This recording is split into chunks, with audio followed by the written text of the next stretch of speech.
വകതിരിവില്ലാതെ കുഞ്ഞുങ്ങൾക്ക് ഈ കൗമാരക്കാർക്ക് ഓരോന്നും വാങ്ങി കയ്യിൽ വെച്ച് കൊടുക്കുന്ന ഈ ദുർവാസാവിനെ പോലെയുള്ള അച്ഛനമ്മമാരാണ് പുതിയ തലമുറയെ വഴിതെറ്റിക്കുന്നത്.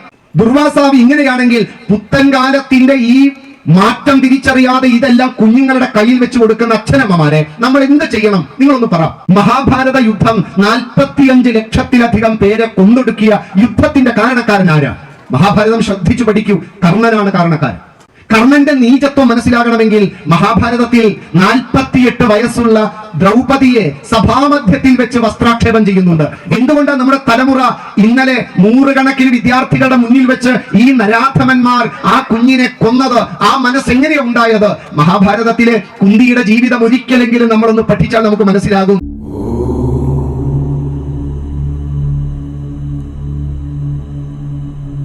ഇവിടെ ഇരിക്കുന്ന നമ്മളൊക്കെ വെറുതെയെങ്കിലും ഒന്ന് ആലോചിക്കണം. നമ്മുടെ മക്കൾ വലിയ മക്കളായിരിക്കണോ അതോ അവർ നല്ല മക്കളായിരിക്കണോ? നമുക്ക് എന്താ വേണ്ടത്? നമ്മുടെ മക്കൾ വലിയവരാകണോ നല്ലവരാകണോ? നമ്മളൊക്കെ കഞ്ഞിയും ചോറും തന്നെയാ കഴിക്കണം. എല്ലാവരും പറയുന്ന ഒരൊറ്റ ഉത്തരമായിരിക്കും. എന്തായിരിക്കും അത്? നല്ല മക്കളായിരിക്കണം. സത്യമല്ലേ? വലുതാകണോ? അതൊക്കെ രണ്ടാം തരാണ്. ഒന്നാമത്തത് ഏതാ വേണ്ടേ? നല്ലവരായിരിക്കണം. ശരി, എങ്കിൽ അടുത്ത ചോദ്യം, അവർ നല്ലവരാകാൻ നമ്മൾ എന്താ അവർക്ക് കൊടുക്കുന്നേ? ബൂസ്റ്റ് അല്ല, ഇന്ന് അതൊന്നും പറഞ്ഞ വലിയ മീച്ചല്ല. അന്ന് പറയട്ടെ, കുഴിമന്തി ഗ്രില്ലിൽ വെച്ച് പൊള്ളിച്ചത്, ബേക്കറി സാധനങ്ങൾ, ഇതൊക്കെ കഴിച്ചാൽ നിങ്ങളുടെ കുട്ടികൾ നല്ല കുഞ്ഞുങ്ങളായിരിക്കുമോ? എന്താ അഭിപ്രായം? ഇല്ല. വലിയ മക്കളായിരിക്കും, ചീർത്ത് വീർത്ത ശരീരമുണ്ടായിരിക്കും. പക്ഷെ അവരുടെ ഉള്ളിൽ നല്ലതായി കൊടുക്കാൻ, നല്ല മക്കളാക്കാൻ നമ്മൾ എന്താ ചെയ്തേ? ഒരു കാര്യം ഒന്ന് ആലോചിച്ചെടുത്തേ. ഇക്കണ്ട കാലം 15ഉം 14ഉം 5ഉം 4ഉം 3ഉം 8ഉം 20ഉം 30ഉം വയസ്സായ നമ്മുടെ മക്കൾക്ക് നമ്മൾ ശാശ്വത മൂല്യം, എല്ലാ കാലത്തും നിലനിൽക്കുന്ന ഒരു മൂല്യം ഒന്ന് കണ്ടെത്തും. ഇപ്പൊ കുറെ വന്നിട്ടുണ്ടോ വലിയ മനസ്സിൽ?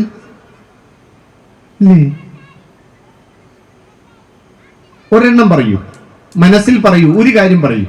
ഒന്നല്ല 100 ചിലപ്പോൾ ഉണ്ടാവും. ശാശ്വത മൂല്യമാണ്. ഉദാഹരണത്തിന് സത്യം വധ, സത്യം മാത്രം പറയണം. പറഞ്ഞു കൊടുത്തോ, പകർന്നു കൊടുത്തോ, സ്വജീവിതത്തിലൂടെ അനുകരിക്കാൻ പറഞ്ഞോ? സത്യം പറയാറുണ്ടോ? ധർമ്മം ചേരാ, ധർമ്മത്തിൽ മാത്രം ചരിക്കുക, ശാശ്വത മൂല്യമാണ്. മാതൃദേവോ ഭവ, ഞാൻ എൻ്റെ അമ്മയെയും എൻ്റെ അമ്മായി അമ്മയെയും ഞാൻ സ്നേഹിക്കുന്നത് പോലെ മാത്രം എൻ്റെ കുഞ്ഞെന്നെ സ്നേഹിച്ചാൽ മതി. ഞാൻ അവരോട് പെരുമാറിയതുപോലെ തന്നെ എൻ്റെ മക്കൾ എന്നോട് പെരുമാറിയാൽ മതി. പോരെ? മാതൃദേവോ ഭവ പകർന്നു കൊടുത്തോ? ശാശ്വത മൂല്യം. മിതവ്യയം ഒരു ശാശ്വത മൂല്യമാണ്. ആവശ്യത്തിന് മാത്രം പണം ചിലവഴിക്കുക എന്നതൊരു ശാശ്വത മൂല്യമാണ്. ആവശ്യം വ്യത്യസ്തമാണ്.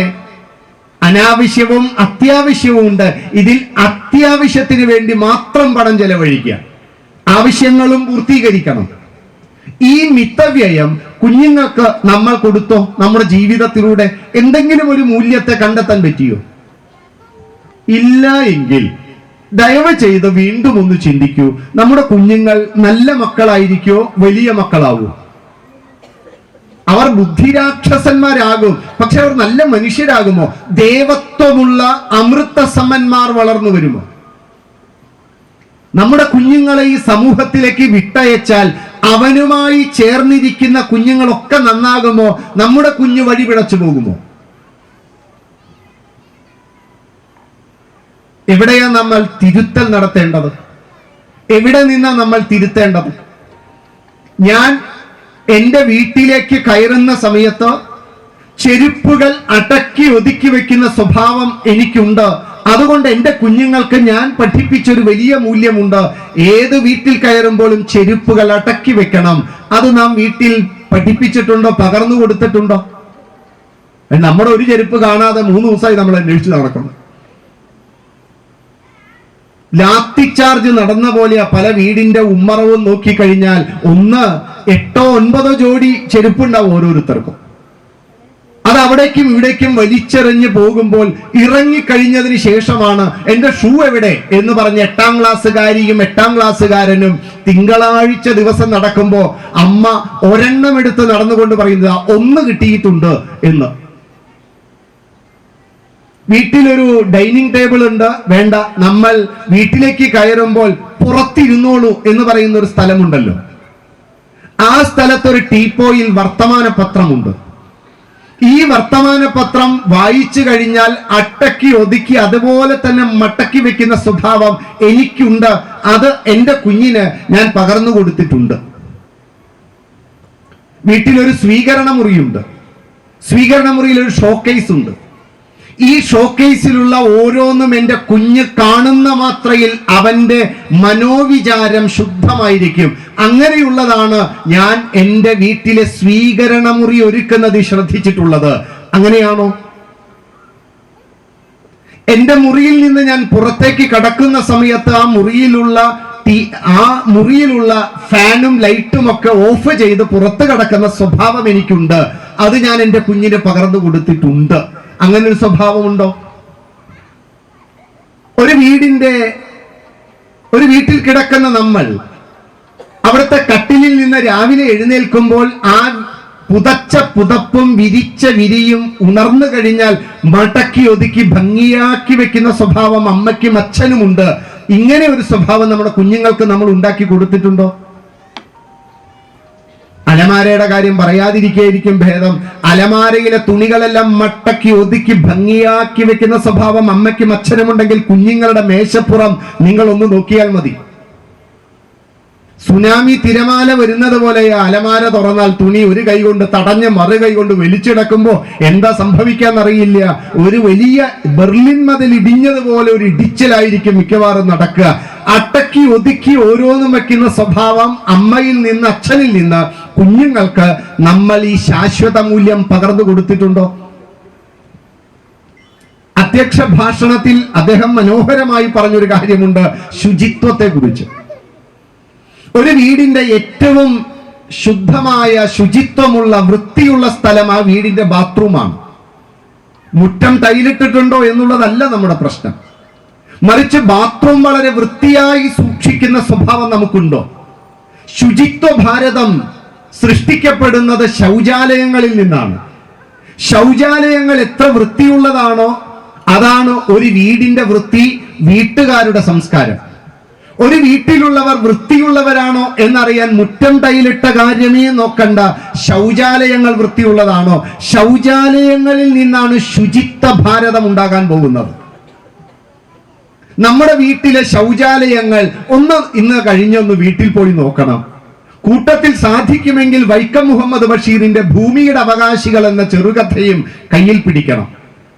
ആ ചെറുകഥയിൽ പറഞ്ഞ എല്ലാ ജീവജാലങ്ങളും നമ്മുടെ ബാത്റൂമിൽ കാണാം. ആരെയോ തേടി ചിലന്തി വല കെട്ടി അവിടെ കാത്തിരിപ്പുണ്ട്. അവിടെ പല പല ജീവജാലങ്ങളുടെ വിഹാര കേന്ദ്രമായിരിക്കും. മുക്കും മൂലയും നോക്കിയാൽ ചെളി പിടിച്ച് മണ്ണും ചെളിയും ഒക്കെ കൂടിക്കലർന്ന ഒരു സ്ഥലമുണ്ടായിരിക്കും. പാറ്റയും തേരട്ടയും പഴുതാരയും ഓടി നടക്കുന്നത് കാണാം. നമ്മുടെ ബാത്റൂം വൃത്തിയുള്ളതാക്കി സൂക്ഷിക്കുന്ന കാര്യത്തിൽ അമ്മയ്ക്കും അച്ഛനും ഈ ശാശ്വത മൂല്യത്തെ, ശുചിത്വത്തെ, വൃത്തിയെക്കുറിച്ച് നമ്മൾ നമ്മുടെ കുഞ്ഞുങ്ങൾക്ക് പകർന്നു കൊടുത്തിട്ടുണ്ടോ? നമ്മൾ കുളിക്കാൻ ഉപയോഗിക്കുന്ന ഒരു ബക്കറ്റ് ഇല്ലേ, ആ ബക്കറ്റ് ഇന്ന് ചെന്നിട്ടൊന്ന് അതിന്റെ അടിയിലൊന്ന് തൊട്ടു നോക്കണം. എണ്ണ പോയതല്ല. കുളി കഴിഞ്ഞാൽ ബക്കറ്റ് വൃത്തിയാക്കി വെക്കുന്ന സ്വഭാവം അമ്മയുടെയും അച്ഛന്റെയും ജീവിതം കണ്ട് നമ്മുടെ കുഞ്ഞുങ്ങൾക്ക് നാം പകർന്നു കൊടുത്തിട്ടുണ്ടോ? ആ ബക്കറ്റ് കുളി കഴിഞ്ഞാൽ കഴുകി കമഴ്ത്തി വെക്കണം എന്നാ നിയമം. കമഴ്ത്തി വെക്കുമ്പോൾ അതിന്റെ അടിഭാഗം കാണേണ്ടതാണ്. ഒന്ന് പോയി നോക്കണേ. ആ ബക്കറ്റ് വൃത്തിയാക്കി വെക്കുന്ന ഈ ശുചിത്വം നമ്മുടെ ജീവിതത്തിലൂടെ ഈ ശാശ്വത മൂല്യം കുഞ്ഞുങ്ങൾക്ക് പകർന്നു കൊടുത്തിട്ടുണ്ടോ? കുളിക്കാൻ ഉപയോഗിച്ച മഗ്ഗില്ലേ, മഗ്ഗിനൊരു പിടിയുണ്ട്, അതിന്റെ ഉള്ളിലും അതിന്റെ വശത്തും ഒക്കെ ഒന്ന് നോക്കൂ. ആ മഗ്ഗ് വൃത്തിയാക്കി വെക്കുന്ന സ്വഭാവം അമ്മയ്ക്കും അച്ഛനുമുണ്ടോ? ഉണ്ടെങ്കിൽ നമ്മുടെ കുഞ്ഞുങ്ങൾക്ക് ആ സ്വഭാവം ഉണ്ടാവില്ലേ?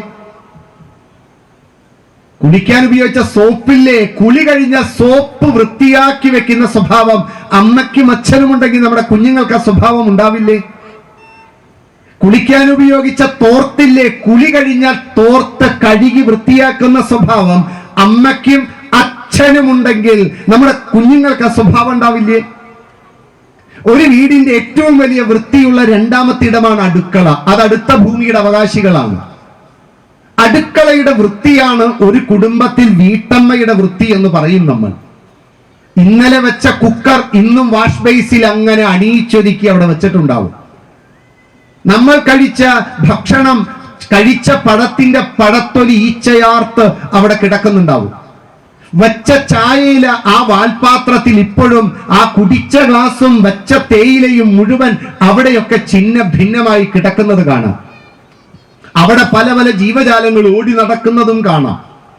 അടുക്കളയിലുള്ള പച്ചക്കറിയും പലചരക്കും പാത്രങ്ങളും പലവ്യഞ്ജനങ്ങളും വളരെ ഭംഗിയായി അട്ടക്കി ഒതുക്കി ഭംഗിയാക്കി വെക്കുന്ന ഒരു അമ്മയുടെയും അച്ഛന്റെയും ജീവിതത്തിൽ നിന്ന് നമ്മുടെ കുഞ്ഞുങ്ങൾക്ക് ലഭിക്കുന്ന ഈ ഒരു അച്ചടക്കം നമ്മൾ പകർന്നു കൊടുത്തിട്ടുണ്ടോ? ഭക്ഷണം കഴിക്കുമ്പോൾ ഒരു വറ്റുപോലും പുറത്ത് കളയാതെ ഭക്ഷണം കഴിക്കുന്ന, മുഴുവനും ഭക്ഷണം കഴിക്കുന്ന ഒരമ്മയുടെയും അച്ഛന്റെയും മക്കൾ എന്തെങ്കിലും ഭക്ഷണം വേസ്റ്റ് ആക്കുമോ? ഭക്ഷണം വിളമ്പുമ്പോൾ ഒരു വറ്റുപോലും പുറത്ത് കളയാതെ ഭക്ഷണം വിളമ്പുന്ന ഒരമ്മയുടെയും അച്ഛന്റെയും മക്കൾ അത് അനുകരിക്കില്ലേ? ഏത് ശാശ്വത മൂല്യമാണ് നാം നമ്മുടെ കുഞ്ഞുങ്ങൾക്ക് പകർന്നു കൊടുത്തത്? നമ്മൾ എന്താ വീട്ടിൽ ചെയ്യുന്നേ? നമ്മുടെ കുഞ്ഞുങ്ങൾ നല്ലവരാകണമെന്ന് നമ്മൾ പ്രാർത്ഥിച്ചതുകൊണ്ട്, അധര വ്യായാമം ചെയ്തതുകൊണ്ട് നമ്മുടെ കുഞ്ഞുങ്ങൾ നന്നാകുമോ? ഞങ്ങൾ സ്കൂളിൽ അയക്കുന്നുണ്ട്. അത് അക്ഷരജ്ഞാനത്തിനാണ്, വാക്കുകൾ കൂട്ടിച്ചൊല്ലാൻ പഠിക്കുന്നതാണ്. Information information information, not a transformation. Transformation ഇല്ല വിദ്യാലയങ്ങളിൽ, ഇൻഫോർമേഷൻ മാത്രമേ ഉള്ളൂ. സത്യസായി ബാബയുടെ വാക്കാണ്. നമുക്ക് കുഞ്ഞുങ്ങൾക്ക് ഏതെങ്കിലും ഒരു ട്രാൻസ്ഫോർമേഷൻ വേണമെങ്കിൽ വീടേ വിദ്യാലയം എന്ന് പറയുന്ന വീട്ടിൽ നിന്ന് ആരംഭിക്കണം. അതിന് ഒന്നാമത്തെ ഈ ശാശ്വത മൂല്യങ്ങൾ എന്തൊക്കെ പകർന്നു കൊടുക്കാൻ പറ്റുമോ ഇത് പകർന്നു കൊടുക്കാൻ നല്ല അമ്മ, നല്ല അച്ഛൻ വീട്ടിൽ വേണം. പോരാ, അതോടൊപ്പം നമ്മുടെ മനുഷ്യനാകാൻ അവന് ചില ധാർമ്മിക മൂല്യങ്ങൾ വേണം. ഈ ധാർമ്മിക മൂല്യങ്ങളെ നമ്മുടെ കുഞ്ഞുങ്ങൾക്ക് പകർന്നു കൊടുക്കുന്നതിലൂടെയാണ് അവർക്കൊരു വ്യക്തിത്വം സംശുദ്ധമായി ഉണ്ടാകുന്നത്. അതിന് ചില യുഗങ്ങൾക്കനുസരിച്ച മൂല്യമുണ്ട്, അതിന് ചില ഗ്രന്ഥങ്ങളുമുണ്ട്. 2 ഗ്രന്ഥങ്ങളിലെ 2 കഥയൊന്ന് കേൾക്കൂ. രാമായണത്തിൽ സുന്ദരമായ കുറെ അധികം ജീവിത മൂല്യങ്ങളുണ്ട്. മഹാഭാരതത്തിലും ജീവിത മൂല്യങ്ങളുണ്ട്. മഹാഭാരതം ഒരു മുത്തശ്ശിയുടെ ജീവിത കഥയാണ്. എല്ലാത്തിലും നായികയുടെ, ഭാര്യയുടെ, സഹോദരിയുടെ, നായകന്റെ ജീവചരിത്രമാണെങ്കിൽ മഹാഭാരതം പരിപൂർണമായും ഒരു മുത്തശ്ശിയുടെ ജീവചരിത്രമാണ്. കുന്തി എന്ന് പറയുന്ന കുന്തി മാതാവിന്റെ ജീവചരിത്രമാണ് മഹാഭാരതം. ഈ കുന്തിയുടെ ജീവചരിത്രം വളർന്നു വരുന്ന പെൺകുട്ടികൾക്ക് പറഞ്ഞു കൊടുക്കണം. കുന്തിയുടെ അച്ഛൻ ശൂരൻ തന്റെ ബന്ധുവായിട്ടുള്ള കുന്തി ഭോജന് മക്കളില്ലാത്തത് കൊണ്ട് എനിക്ക് 2 മക്കളുണ്ട്, നിനക്ക് മക്കളില്ലെങ്കിൽ എന്റെ ഒരു കുഞ്ഞിനെ തരാം എന്ന് വാക്ക് കൊടുത്തതിന്റെ പേരിൽ ശൂരന്റെ മകളായ പൃഥയെ കുന്തി ഭോജന് നൽകി പൃഥ കുന്തിയായി തീർന്ന ഒരു ട്രാൻസ്ഫോർമേഷൻ ഉണ്ട്. പൃഥയിൽ നിന്ന് കുന്തിയിലേക്കുള്ള ദൂരം നാം വായിച്ചെടുക്കണം. കുഞ്ഞുങ്ങൾക്ക് പറഞ്ഞു കൊടുക്കണം, അച്ഛൻ കൈവിട്ട പെൺകുഞ്ഞ ഈ കുന്തി. പൃഥ അച്ഛനാൽ നൽകപ്പെട്ട് കുന്തി ഭോജന്റെ മകളായ കുന്തിയായി രാജകൊട്ടാരത്തിൽ വളരുകയാണ്. 13 വയസ്സ് കൗമാരക്കാരിയാണ്. ഈ സമയത്താണ് ഒരു ദിവസം ദുർവാസാവ് മഹർഷി ആ രാജകൊട്ടാരത്തിൽ ഒരു പ്രത്യേക തിഥിയോട് ചേർന്ന് വന്നെത്തിയത്. 3 ദിവസം അദ്ദേഹം ആ രാജകൊട്ടാരത്തിൽ താമസിച്ചപ്പോൾ ഈ ദുർവാസാവിനെ, മൂക്കത്ത് ശുണ്ഠിയുള്ള ദുർവാസാവിനെ പരിചരിക്കാൻ ഈ കൗമാരക്കാരി ഏർപ്പാടാക്കി അച്ഛൻ. ഈ കുന്തി ഭോജൻ അറിയാം, എന്റെ മകൾക്ക് വകതിരിവ് 100 മാർക്ക. മറ്റുള്ളവരെ പരിചരിക്കാനും വേണ്ടത് കൊടുക്കാനുമുള്ള അറിവും കഴിവും എന്റെ മകൾക്ക് ഉന്നതമാണ്. അങ്ങനെയുള്ള മകളെ നൽകി ആ മകൾ 3 ദിവസം ദുർവാസാവിന് യാതൊരു കുറവുമില്ലാതെ വേണ്ട കാര്യങ്ങളെല്ലാം ചെയ്തു കൊടുത്തു. ദുർവാസാവിന് വലിയ സന്തോഷമായി. ആ കൗമാരക്കാരിക്ക് പോകുന്ന പോക്കിൽ ഒരു വരവും കൊടുത്തു. നമ്മൾ സമ്മാനം കൊടുക്കുന്നത് പോലെ തപസ്വിയായ ദുർവാസാവ് ഈ കൗമാരക്കാരിക്ക് ഒരു സമ്മാനം കൊടുത്തു. ആ സമ്മാനം ഇതാണ്: നീ ഞാൻ നിനക്ക് ഇപ്പോൾ പകർന്നു തരുന്ന ഈ ആഭിചാര മന്ത്രം, ഈ ആഭിചാര മന്ത്രം ഏത് ദേവനെ മനസ്സിൽ വിചാരിച്ചാണോ നീ ചൊല്ലുന്നത്, ആ ദേവൻ നിന്നിൽ സന്താനപ്രാപ്തി ഉണ്ടാക്കും. എന്താ മന്ത്രം?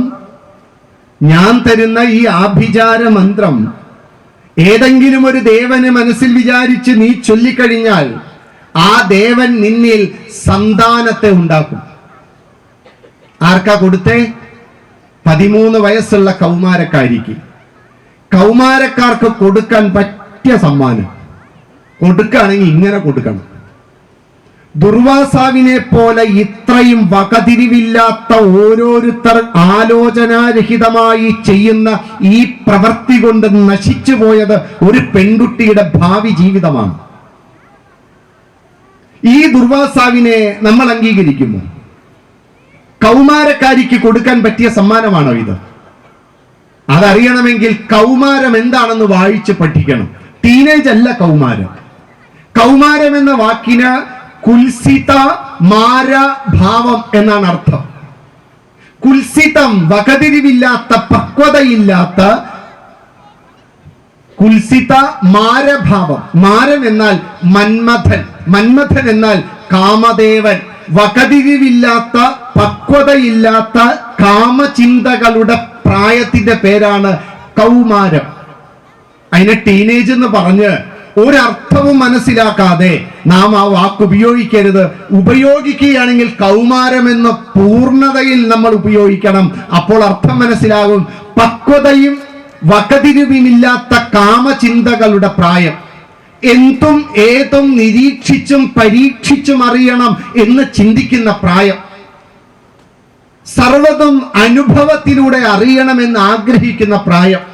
അതും ഇതും ഒന്ന് മനസ്സിലാക്കണമെന്ന് ആഗ്രഹിക്കുന്ന പ്രായം. ഈ പ്രായമുള്ള പറ്റിയ സമ്മാനമാണ് ഏത്? ഈ ആഭിചാര മന്ത്രം. ഈ ദുർവാസാവിനെ നിങ്ങൾ അംഗീകരിക്കുന്നുവോ? ഇല്ലല്ലോ.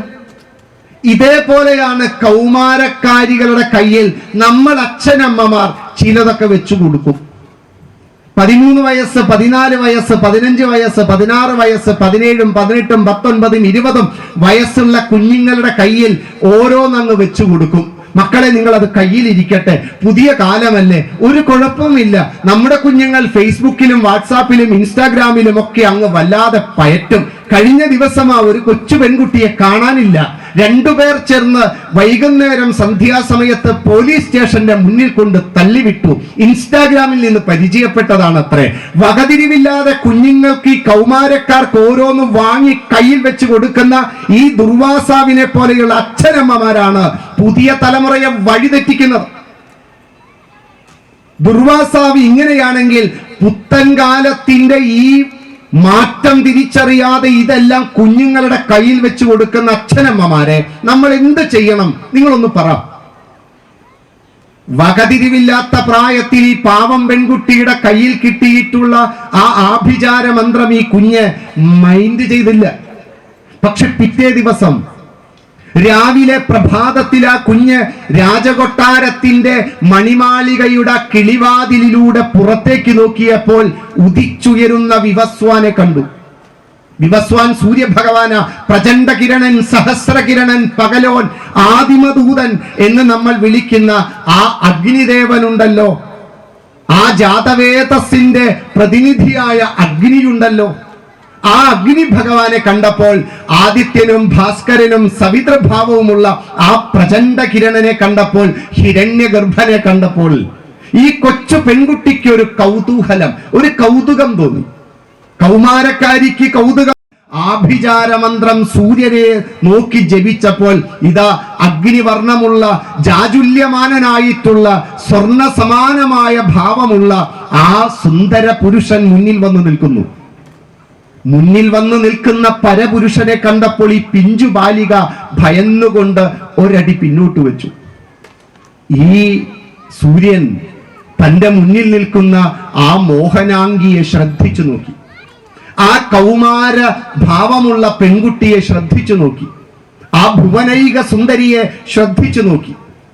ആ സുന്ദരമായ ഗാത്രമുള്ള ആ സുന്ദരീരത്നത്തിന്റെ ശരീരത്തിൽ നിന്ന് കണ്ണെടുക്കാൻ പറ്റാത്ത സൂര്യഭഗവാൻ ഈ പെൺകുഞ്ഞിനെ ആ കുഞ്ഞിന്റെ അനുവാദമില്ലാതെ കയ്യിൽ കയറി പിടിച്ചു. ഉടനെ തന്നെ കുതറിക്കൊണ്ട് കൈവലിച്ച് ഈ പെൺകുട്ടി പറഞ്ഞു, പെൺകുട്ടികൾ തെറ്റ് ചെയ്താൽ ക്ഷമിക്കേണ്ടതല്ലയോ അഗ്നി ഭഗവാൻ, ഞാൻ അറിയാതെ വിളിച്ചു പോയതാണ്, അറിയാതെ ചൊല്ലിപ്പോയതാണ്, അതുകൊണ്ട് എന്നെ തുടരുതേ എന്ന്. ഒരാൺകുട്ടിയെ ഇതുപോലെ കയ്യിൽ കിട്ടിയ ഒന്നുകൊണ്ട് തിരിച്ചു വിളിച്ചാൽ ആ ആൺകുട്ടി തിരിച്ചു പോകുമോ? സൂര്യഭഗവാൻ പോയില്ല. ആ കൗമാരക്കാരിയുടെ മോഹനാംഗിയുടെ ശുഭ അംഗങ്ങളുള്ള മനോഹര ഗാത്രമുള്ള പെൺകുട്ടിയുടെ അനുവാദമില്ലാതെ ആദ്യമായി പരപുരുഷൻ ആ പെൺകുട്ടിയുടെ കയ്യിൽ കയറി പിടിച്ച് ഈ അഗ്നി ഭഗവാന്റെ വീര്യം ആ പെൺകുട്ടിയുടെ ഗർഭത്തിൽ വളരാൻ തുടങ്ങി.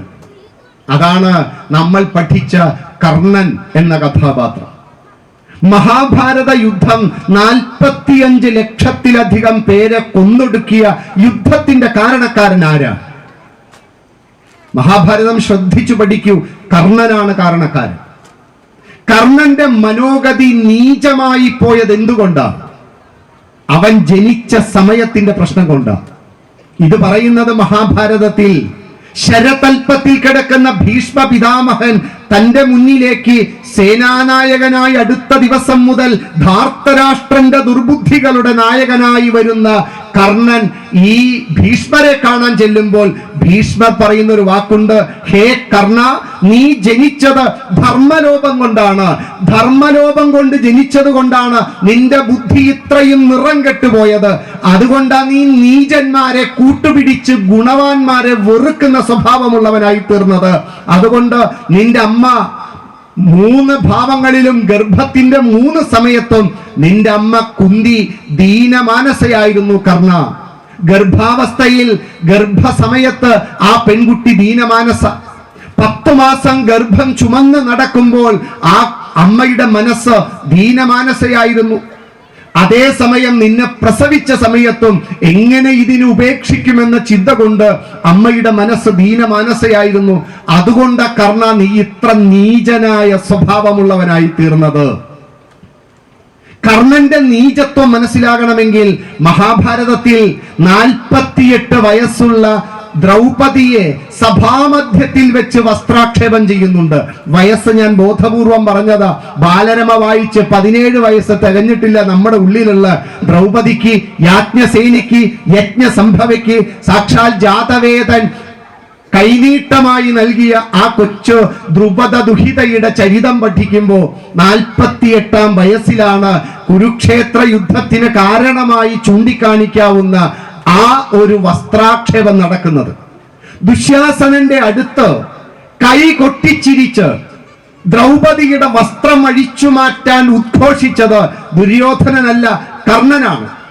5 കണവന്മാരുള്ള ഇവൾ വേശിയല്ലെങ്കിൽ പിന്നെ ആരാ ദുശ്ശാസന? 5 ഭർത്താക്കന്മാരുള്ള ഈ വേശ്യയെ അവൾ തുണി ചുറ്റിയാൽ എന്ത്, തുണി ചുറ്റിയില്ലെങ്കിൽ എന്ത്, വലിച്ചെറിഞ്ഞ് ദൂരെക്കള ദുശ്ശാസന എന്ന് അലറിച്ചിരിച്ച സന്തോഷത്തോടെ പറഞ്ഞത് കർണന, ദുര്യോധനനല്ല. എങ്ങനെയാ ഒരു കുഞ്ഞിന്റെ മനസ്സ് ഇത്രയും നീചമായി പോകുന്നത്? എന്തുകൊണ്ടാ ഒരു കുഞ്ഞ് ഇത്രയും നീചന്മാരുടെ കൂടെ കൂട്ടുകൂടുന്നത്? എന്തുകൊണ്ടാ ഒരു കുഞ്ഞിന്റെ മനസ്സ് ഇത്രയും വൈകൃതമായി പോകുന്നത്? എന്തുകൊണ്ടാണ് നമ്മുടെ തലമുറ ഇന്നലെ 100 കണക്കിന് വിദ്യാർത്ഥികളുടെ മുന്നിൽ വെച്ച് ഈ നരാധമന്മാർ ആ കുഞ്ഞിനെ കൊന്നത്? ആ മനസ്സെങ്ങനെയാ ഉണ്ടായത്? മഹാഭാരതത്തിലെ കുന്തിയുടെ ജീവിതം ഒരിക്കലെങ്കിലും നമ്മളൊന്ന് പഠിച്ചാൽ നമുക്ക് മനസ്സിലാകും. ശാശ്വത മൂല്യങ്ങളോടൊപ്പം കാലത്തിനനുസരിച്ച് പഠിക്കേണ്ട ജീവിത മൂല്യങ്ങളാണ് മഹാഭാരതവും രാമായണവും.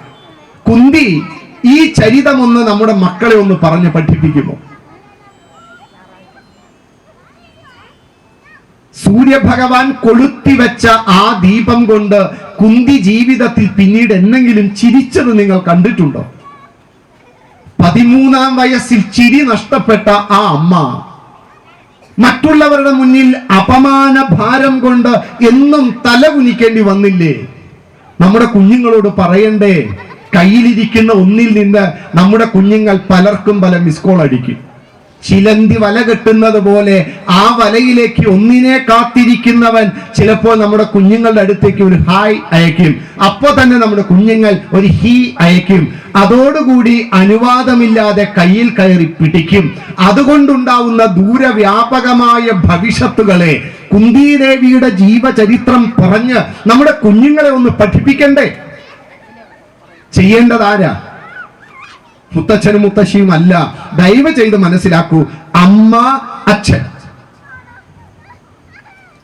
രാമായണത്തിൽ ശ്രീരാമചന്ദ്രനും ലക്ഷ്മണനും കാനന ഭംഗിയൊക്കെ ആസ്വദിച്ചിരിക്കുന്ന സമയമുണ്ട്. കാനനം അതിന്റെ ഏറ്റവും പ്രൗഢിയിൽ, കാനനത്തിലെ എല്ലാ സുന്ദരമായിട്ടുള്ള വർണ്ണാഭമായ നിറങ്ങളുള്ള പൂക്കളുടെ കൂട്ടം കണ്ട് ആ സുന്ദരമായ പ്രകൃതി ലയിച്ചിരിക്കുമ്പോഴാണ് അവിടേക്ക് ശൂർപ്പണഖ എന്ന് പറയുന്ന ഒരു പെൺകുട്ടി വന്നത്. നാട്ടിൽ നിർത്താൻ പറ്റാത്തത് കൊണ്ട് ശ്രീലങ്കയിൽ നിന്ന് കയറ്റി അയച്ചതാ ഭാരതത്തിൽ. ഒറ്റയ്ക്ക് ജീവിക്കാൻ താല്പര്യമുള്ളത് കൊണ്ട് കൂട്ടൊന്നും വേണ്ട എന്ന് തീരുമാനിച്ച് ദണ്ഡകാരണ്യത്തിൽ ഏകവാസിയായി യാത്ര ചെയ്യുന്ന ഈ പെൺകുട്ടി ശ്രീരാമചന്ദ്രന്റെ അഭൗമമായ സൗന്ദര്യം കണ്ട് വല്ലാതെ അത്ഭുതപ്പെട്ടു. 35 വയസ്സുണ്ട് രാമൻ. അപ്പോൾ 35 വയസ്സും തുടുത്ത യൗവനവുമുള്ള രാമൻ എന്ന് പറയുന്ന ദേവത്വഭാവം തുളുമ്പി നിൽക്കുന്ന അഗ്നി സമനായിട്ടുള്ള ആ വ്യക്തിത്വത്തെ കണ്ടപ്പോൾ കാമപരവശയായ അവൾ അടുത്ത് ചെന്ന് രാമനോട് തന്റെ ഇഷ്ടം പറഞ്ഞു. തന്റെ മുന്നിലേക്ക് കാമമോഹിതയായി വരുന്ന പെൺകുട്ടിയുടെ വാക്ക് കേട്ടപ്പോൾ രാമന് ഒരു നോ പറയേണ്ട കാര്യമേ ഉള്ളൂ. പക്ഷെ രാമൻ അവിടെ തന്റെ മുന്നിൽ ഒരു ആഗ്രഹം പ്രകടിപ്പിച്ചു വന്നതല്ലേ, തന്നെ കൊണ്ടത് സാധ്യവുമല്ല.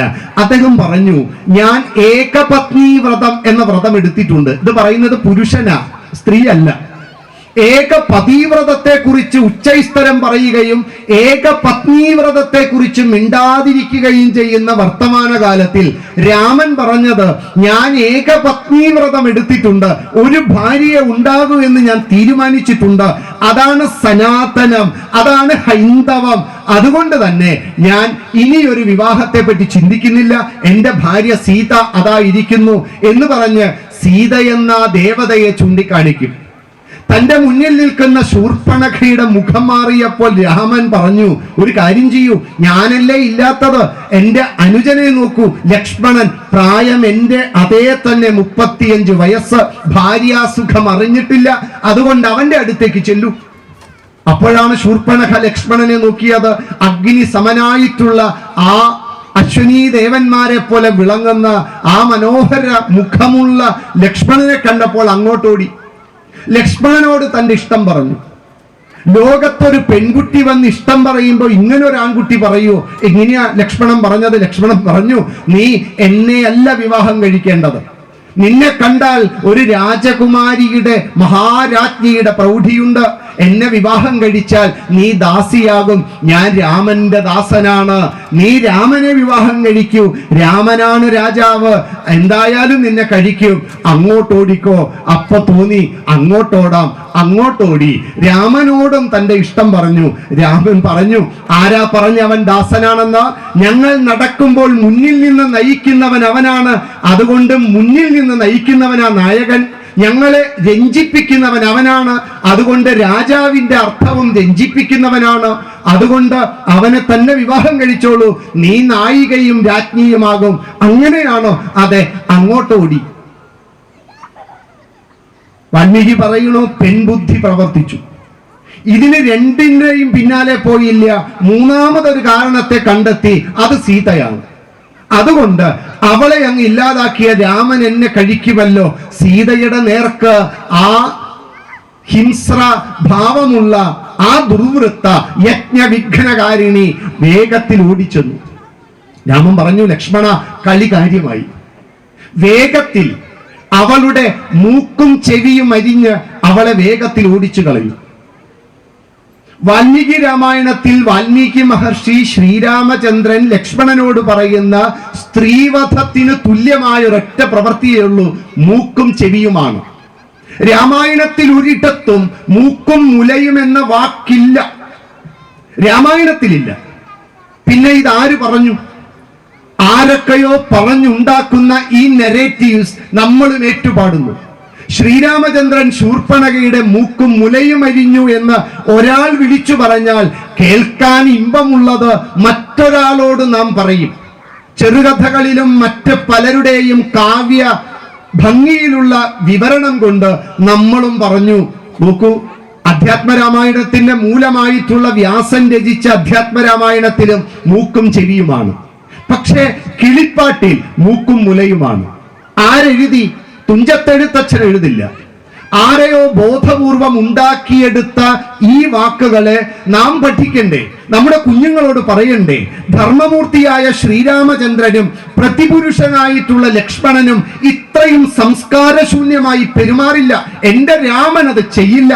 രാമൻ ധർമ്മം മാത്രമേ ചെയ്യൂ. ആ ധർമ്മമൂർത്തി, രാമോ വിഗ്രഹവാൻ ധർമ്മ എന്ന് പറയുന്ന ആ മൂർത്തി ഒരിക്കലും ഇതുപോലെ പെരുമാറില്ലെന്ന് നമുക്കൊരു വിശ്വാസം വേണ്ടേ? നമ്മൾ നമ്മുടെ മക്കളോടൊന്ന് പറയണ്ടേ? രാമായണത്തിൽ രാമൻ പറയുന്നു, ഒരു സ്ത്രീയെ വധിക്കാൻ പാടില്ല. സ്ത്രീവധം ശങ്കമാനേന എന്ന നിയമം രാമൻ എന്നും കൊണ്ട് നടക്കുന്നുണ്ട്. ഇത് പറയുന്നത് ശൂർപ്പണഖയ രാവണനോട്. അതുകൊണ്ട് എന്നെ കൊന്നില്ല. പിന്നെ ഒരു സ്ത്രീയോട് ചെയ്യാവുന്ന അവധിയായ അവളെ വധിക്കാനുള്ള വഴി എന്താ? മൂക്കും ചെവിയും അരിയണം. എന്തുകൊണ്ട്? മറ്റേത് അവയവം നമ്മൾ അരിഞ്ഞു കളഞ്ഞാലും ആ അവയവത്തിന്റെ ധർമ്മം നടക്കില്ല. കൈ അരിഞ്ഞു കളഞ്ഞാൽ കൈയുടെ ധർമ്മം നടക്കില്ല. കാല് അരിഞ്ഞു കളഞ്ഞാൽ ആ ധർമ്മം ചെയ്യാൻ പറ്റില്ല. കണ്ണ് കുത്തിപ്പൊട്ടിച്ചാൽ അതിന്റെ ധർമ്മം നടക്കില്ല. പക്ഷേ മൂക്കരിഞ്ഞു കളഞ്ഞാലും ശ്വസിക്കാം, ചെവി അരിഞ്ഞു കളഞ്ഞാലും കേൾക്കും. കേൾവി ശക്തിയും ശ്വാസം എടുക്കാനുള്ള കഴിവും ഒരിക്കലും നഷ്ടപ്പെടില്ല. ഒരവയവത്തിന്റെ നഷ്ടം കൊണ്ട് ഈശ്വരൻ കൊടുത്ത ധർമ്മം നഷ്ടപ്പെടാതെ രണ്ടേ രണ്ട് അവയവങ്ങളെ നമ്മുടെ ശരീരത്തിലുള്ളൂ. അത് മൂക്കും ചെവിയുമാണ്. മാത്രമല്ല, ഈ ഒരു അംഗവൈകല്യം മറ്റുള്ളവർ കാണുകയും ചെയ്യും. കാണുമ്പോൾ അവർ ചോദിക്കും, ഇതെന്തേ ഇങ്ങനെ പറ്റിയത്? വേണ്ടാത്തൊരു പരിപാടിക്ക് പോയതാ, അപ്പോ കിട്ടിയതാ. ഇത് സമൂഹത്തിനൊരു പാഠമാ. ഇങ്ങനെയുള്ളവരെ കാണുമ്പോൾ നമുക്ക് മനസ്സിലാകും ഈ പണി ഇനി നമുക്കും വേണ്ട എന്ന്. അതുകൊണ്ട് മൂക്കും ചെവിയും അരിഞ്ഞു കളയൂ എന്നത് രാമൻ താടകയെ കാണുമ്പോൾ പറയുന്നതാ. രാമന്റെ സ്ത്രീയെ വധിക്കാനുള്ള ഒരേ ഒരു വഴി, അധർമ്മിയായ ദുർവൃത്തയായ യജ്ഞവിഘ്നകാരിണിയായിട്ടുള്ള സ്ത്രീയെ വധിക്കാൻ രാമന്റെ ധർമ്മം മൂക്കും ചെവിയുമാണ്. രാമൻ അത് ചെയ്തു. ആ ദുർവൃത്ത ചോരയൊലിപ്പിച്ച് ലക്ഷ്മണൻ ചെയ്തു. അവൾ ഓടിപ്പോയി. ഇവിടെ രാമായണം നമ്മളെ പഠിപ്പിക്കുന്ന ഒരു വലിയ പാഠമുണ്ട്. സൗന്ദര്യമുള്ള സുന്ദരമായ ഏതൊന്നിനെയും സമൂഹം അതിനെ മുഴുവൻ ആസ്വദിക്കും. വൈരാഗ്യമേറിയ വൈദികനാട്ടെ, ഏറ്റ വൈരിക്കു മുമ്പേ ഉടറിയോടിയ ഭീരുവാട്ടെ, മേലെ വിടർന്നു വികസിച്ച നിന്നെ നോക്കി ആരാകിലെന്തു മിഴിയുള്ളവർ നോക്കി നിന്നിരിക്കാം. കണ്ണുള്ളവൻ സൗന്ദര്യത്തെ ആസ്വദിക്കണം. അങ്ങനെ ആസ്വദിക്കുമ്പോ എന്തൊക്കെയാണോ വൈരാഗ്യമുള്ള വൈദികൻ പോയാൽ, കുമാരനാശാൻ വീണപൂവിൽ എഴുതിയ മനോഹരമാക്കാണ്, ഹാ പുഷ്പമേ, നിന്നെ ഒരു വൈദികൻ നോക്കും. ഒരു കള്ളനെ നാട്ടുകാർ ഓടിക്കുമ്പോഴും വിടർന്നു നിൽക്കുന്ന ഒരു പനിനീർ പുഷ്പത്തെ ഈ കള്ളൻ കണ്ടാലും കള്ളൻ ആ പുഷ്പത്തെ ഒന്ന് നോക്കും. ഇതുപോലെ തുടുത്ത യൗവനമുള്ളവരെ ആരും നോക്കും. അത് സ്വാഭാവികമാണ്. പക്ഷെ ഈ നോക്കുന്നതും സൗന്ദര്യം ആസ്വദിക്കുന്നതും എനിക്ക് വേണമെന്ന് ചിന്തിക്കുമ്പോൾ കാമം വരും. ഇതുവരെ കാമമില്ല. കാമം എന്നുള്ളത് എനിക്ക് അപ്രാപ്യമായ ഒരു വസ്തു സുഖഹേതുവായി എനിക്ക് വേണമെന്നുള്ള ആഗ്രഹത്തിന്റെ പേരാണ് കാമം. ആ വാക്കിന്റെ അർത്ഥം മനസ്സിലാക്കണേ. എനിക്ക് അപ്രാപ്യമാണ് ആ വസ്തു. ധാർമ്മികമായി എനിക്ക് ലഭ്യമല്ല ആ വസ്തു. എന്നാൽ എനിക്ക് അപ്രാപ്യമായ ഒന്ന് സുഖഹേതുവായി വേണമെന്ന് ചിന്തിക്കുന്നിടത്താണ് കാമമുള്ളൂ. അപ്പോൾ പ്രാപ്യമായതോ അത് രാഗമാണ്. ഭാര്യയും ഭർത്താവും തമ്മിൽ കാമമില്ല, രാഗമുണ്ട്, അനുരാഗമുണ്ട്. അനുരാഗ വിലോചനായി അതിലേറെ മോഹിതനായി അടുത്തു ചെല്ലുന്നത് രാഗമാണ്. കിട്ടിയ ഒന്നിനോട് അനുശയനം ചെയ്യുന്നത് രാഗമാണ്. കിട്ടാത്ത ഒന്നിനോടുള്ള അനുശയനമാണ്, ആഗ്രഹമാണ് കാമം. കാമവും രാഗവും തമ്മിലുള്ള വ്യത്യാസം മനസ്സിലാകാത്തിടത്തോളം കാലം നമുക്ക് പലതും തെറ്റിപ്പോകും. ഇവിടെ കാമമോഹിതയാണ്. അപ്രാപ്യമായ രാമനെ പ്രാപിക്കാൻ വരുന്ന ശൂർപ്പണഖയോട് രാമൻ ഇത്രയ്ക്ക് കൊഞ്ചിക്കുഴയണോ? വേണോ? അവളുടെ മനോഗതി മനസ്സിലായി, അവളുടെ മനോവിചാരവും മനസ്സിലായി, അവളുടെ ഉദ്ദേശവും മനസ്സിലായി, അല്ലെങ്കിൽ അവന്റെ മനോവിചാരവും മനസ്സിലായി. എന്നിട്ടും ഒരു ആൺകുട്ടി, എന്നിട്ടും ഒരു പെൺകുട്ടി അവളോട് നർമ്മസല്ലാപം നടത്തുകയാണ്. ഒരു ഹ്യൂമർ സെൻസ് തോന്നുകയാണ് രാമന്. രാമൻ പറഞ്ഞു, ഞാനല്ല, അവന്റെ അടുത്ത് പൊക്കോ. ഈ ആവശ്യം ഉണ്ടായിരുന്നോ രാമന്?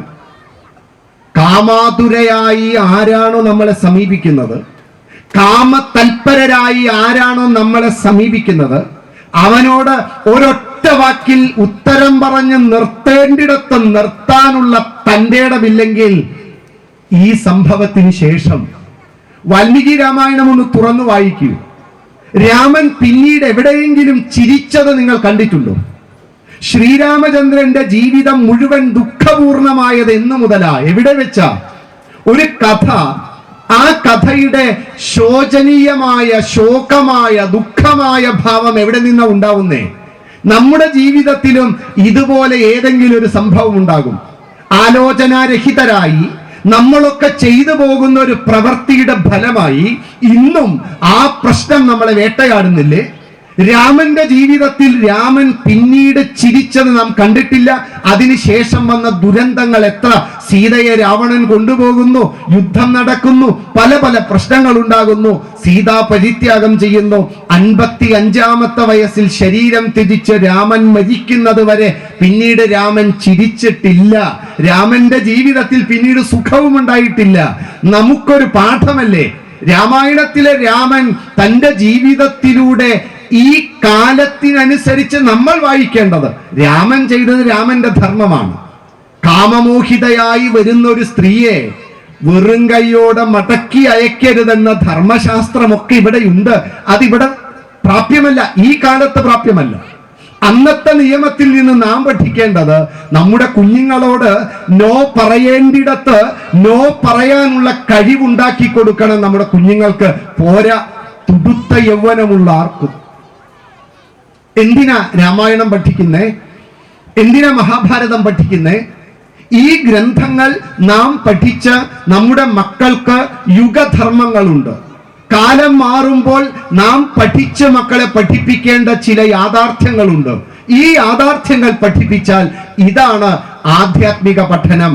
അതായത് ശാശ്വത മൂല്യങ്ങൾ ജീവിതത്തിലൂടെ പകർന്നു കൊടുക്കുക, ഗ്രന്ഥങ്ങളിലൂടെ യുഗധർമ്മത്തെ മനസ്സിലാക്കി കാലത്തിനനുസരിച്ച് പഠിപ്പിക്കുക. ഇത്രയും ചെയ്താൽ ആധ്യാത്മിക പഠനമാണ്, സംസ്കാരത്തിന്റെ കൈമാറ്റമാണ് ആധ്യാത്മിക പഠനം. അതുകൊണ്ട് ഈ സംസ്കാരം കൈമാറേണ്ടതാണ്. സംസ്കാരം കൈമാറുക എന്നത് ബാലപാഠമാണ്. അത് കൈമാറാൻ നമ്മൾ നമ്മുടെ വീടുകളിൽ ഈ ഒരു മൂല്യത്തെ സൃഷ്ടിക്കാൻ നമുക്ക് പറ്റണം.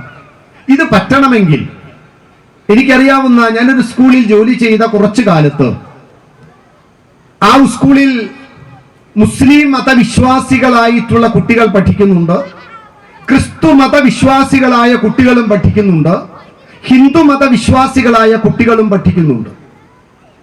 ഈ കുട്ടികളിൽ മുസ്ലിം മതവിശ്വാസിയായ കുട്ടിയോട് ഞാൻ ഒരു ദിവസം ചോദിച്ചു, മോളെ, നിങ്ങൾക്ക് നിങ്ങളുടെ മതത്തിൽ ഒരു മതഗ്രന്ഥമുണ്ടല്ലോ? ഉണ്ട് സർ. അതേതാ? ഖുർആൻ. ജീവിത മൂല്യങ്ങൾ എങ്ങനെ വേണം എന്ന് മുഹമ്മദ് നബി നിങ്ങളെ പഠിപ്പിച്ചിട്ടുള്ള മറ്റൊന്നില്ലേ? ഉണ്ട് സർ, ഹദീസുകളുണ്ട്.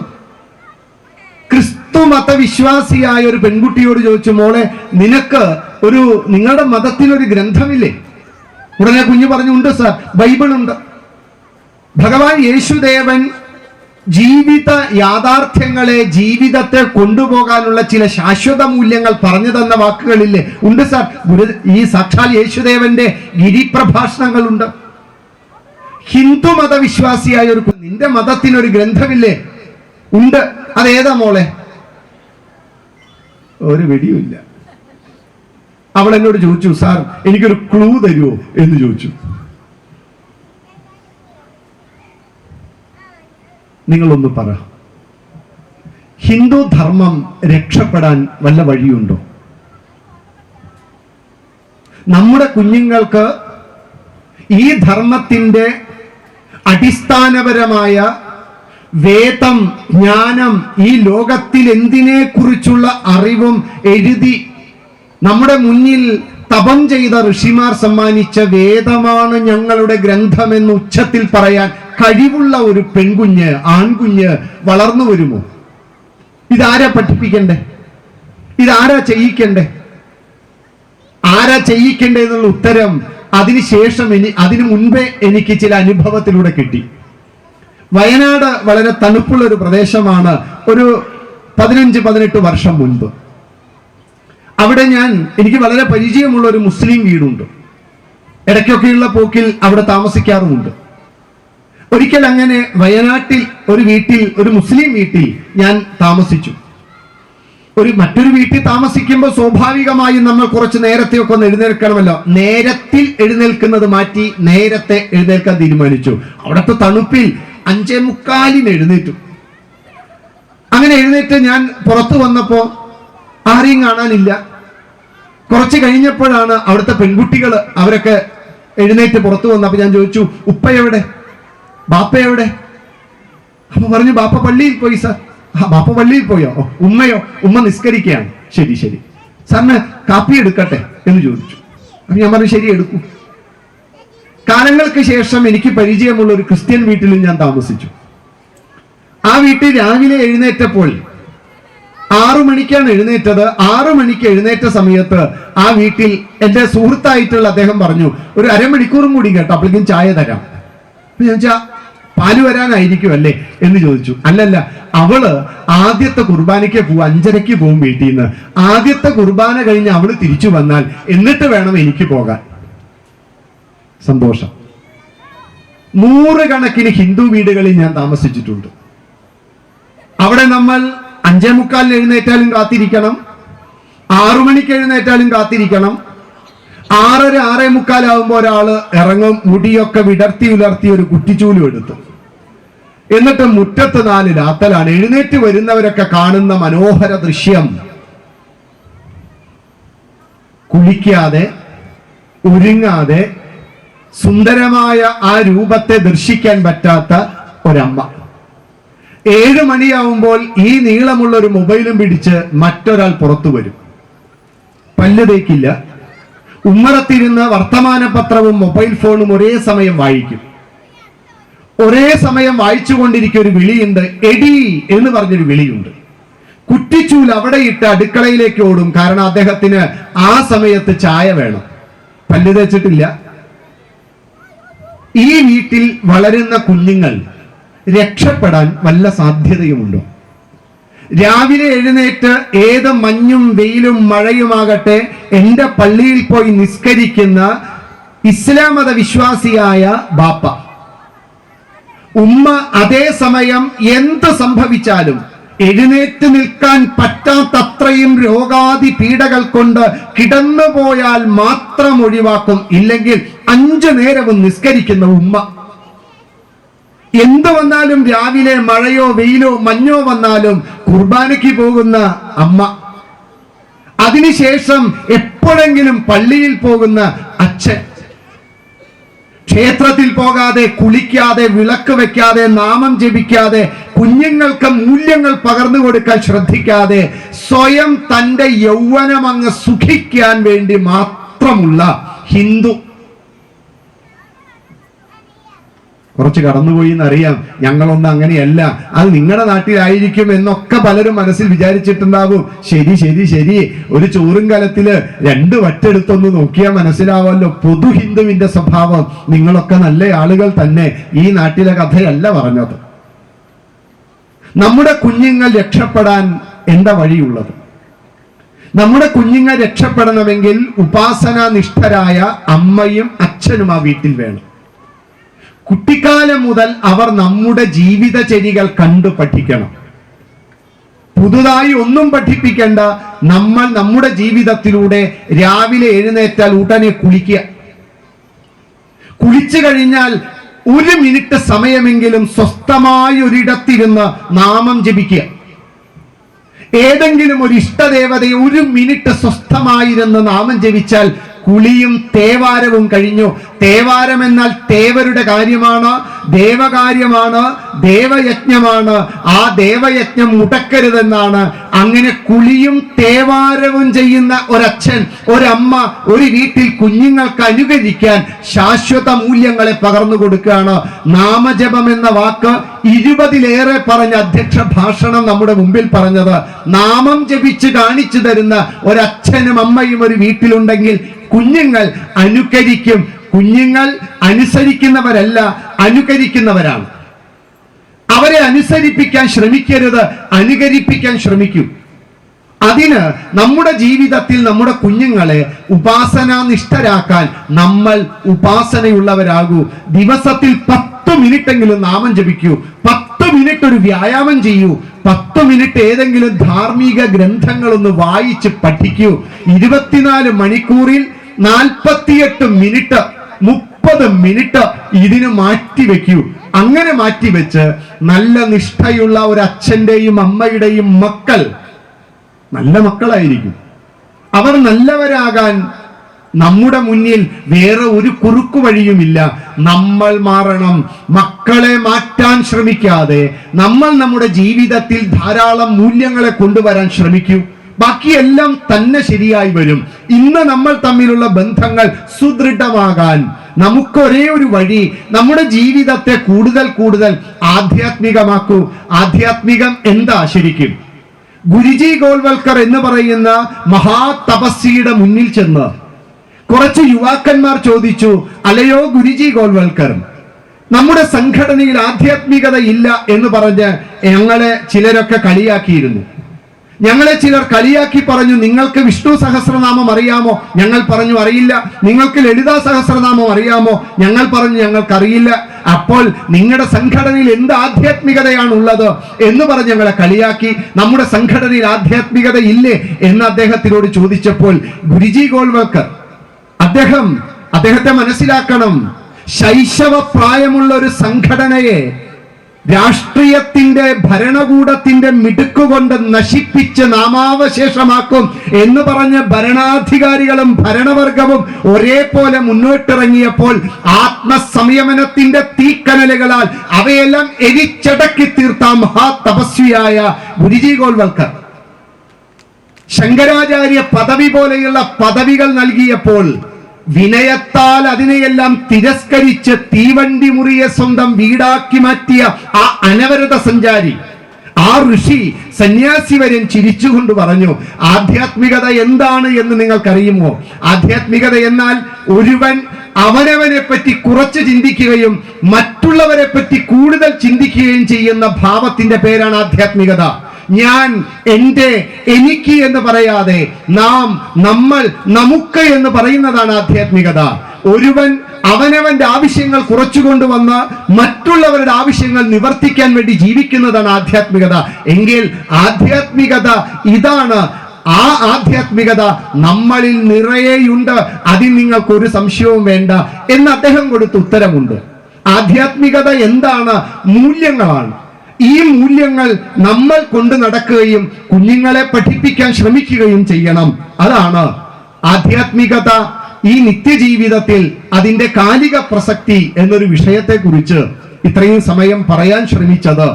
അതുകൊണ്ട് തന്നെ ആ വിഷയത്തെ നമ്മൾ നമ്മുടെ ജീവിതത്തിൽ എന്തെങ്കിലും ഒരു പരിവർത്തനത്തിന് അതിനെ ഉപയോഗിക്കുമെങ്കിൽ അതാണ് ഈ വിഷയം അവതരിപ്പിച്ചതിന്റെ പിന്നിൽ എനിക്ക് കിട്ടുന്ന പുണ്യം. ആ പുണ്യം ലഭ്യമാകട്ടെ എന്ന പ്രാർത്ഥനയോടെ വാക്കുകൾ ഉപസംഹരിക്കുകയാണ്. എല്ലാവർക്കും നന്ദി, നമസ്കാരം.